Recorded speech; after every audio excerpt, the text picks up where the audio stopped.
Yeah, um, just a really disappointing start, and that's a team that can score in bunches, and we didn't defend them well at all at the beginning of the game, but they're really good too. I mean, I got to give them a lot of credit because they hit some incredible numbers in the first quarter there, percentage wise. But I thought that there was about a 4-inch difference of effort on the defensive end for sure. And we took those 4 inches away. They started missing a little bit.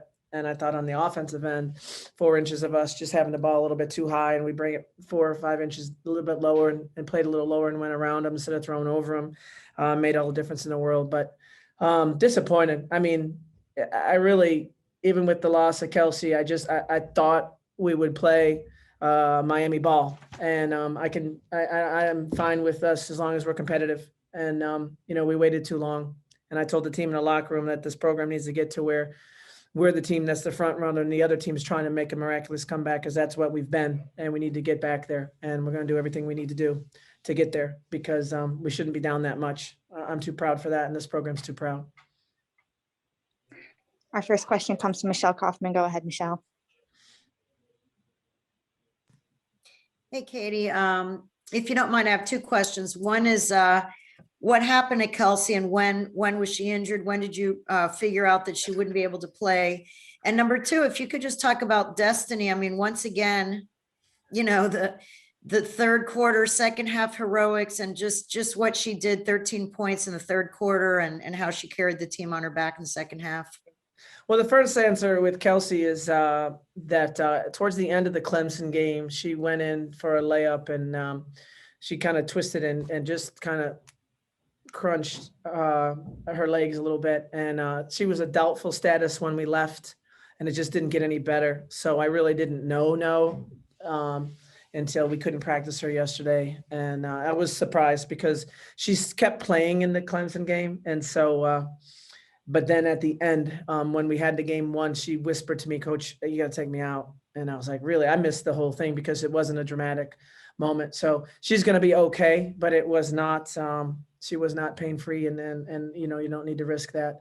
And then for Destiny, I think one thing too is Destiny's just a worker, and she's in incredible shape. And so when other teams get a little bit tired, the Des just keeps working, and she gets a couple hustle points, and that gets her confidence up. But I just thought, I barely had her off the court, and she's a true hurricane. That kid is everything we talk about when you talk about what it is to be a hurricane, that we can be down, we don't get frustrated, and we keep working. A lot of it has to do with her strength and conditioning. And I think Brandon, our strength and conditioning coach, has done a phenomenal job because we've had to really, really play hard this year. And then really, that's what we've been. I mean, nothing was pretty, nothing was easy for Miami this entire year. And we had to really grit it out. Next question comes from Wyatt Kopelman. Go ahead, Wyatt. Coach, you all got 13 points from Lina Baba off the bench in the second half. Could you tell me a little bit about what you saw from her and her impact on the comeback?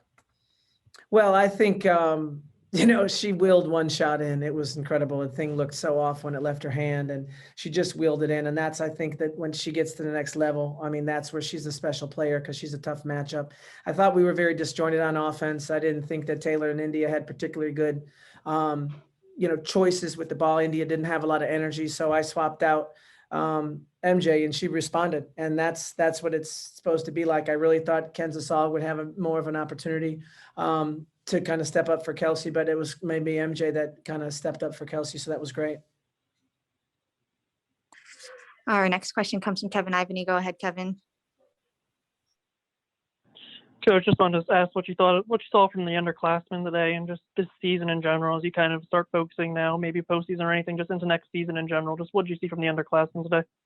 Well, we've got some really good young talent. The seniors have got a lot of minutes. They were playing a lot of minutes, and so they didn't get as many of their opportunities. But I think the Kenza story is just, that kid was so great. I mean, in the preseason, honestly, Kenza and Micaiah Gray did not miss a shot. They were on fire, and we lost them both within the same time. That was 2 point guards. So I really, as hard as I am on this team, when I step back and think about what we've gone through, and then for, India and Taylor to go to their ACC tournament and lose Kelsey too, their other running mate, it's emotionally, it's hard, it's hard. And so we kept finding ways though. I think that that's something that somebody like a City Baba or Destiny, Naomi, she had such a special season. And then Goni's going to be really good, you know? So it's these multidimensional players that really had to do a heck of a lot more than they were supposed to, including scoring. You know, we went into this game, you know, and that Virginia Tech can score. I mean, they're a great team. I said, we got to get to 66 and hold them to 65 or less. And we almost got to 66 without our leading scorer. So we did, you know, it was never easy, but I do think that this team winning 8 ACC games and having a 500 record with what we've gone through is remarkable. And I'm really proud. Final question comes from Michelle Kaufman. Go ahead, Michelle. Hey, Kate, I'm just wondering, what did you tell the team at halftime? Because I know at the halftime, I think you were disappointed with the effort and all that. What'd you say to them at halftime?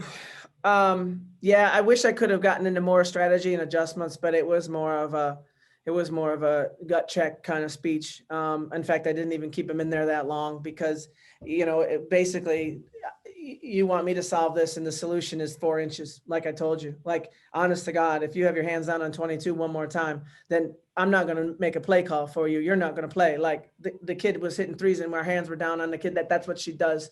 A great player, King. She's very, very good, but she did what she does and we let her. So I said that Miami basketball is where we're in control of the game and we dictate what the other team gets, and it's hard to play us. And it wasn't hard to play us in the first half. It needed to be hard to play us. And we made it hard for Virginia Tech by a million in the second half. We really changed our emotional mentality, but that was a disappointing start.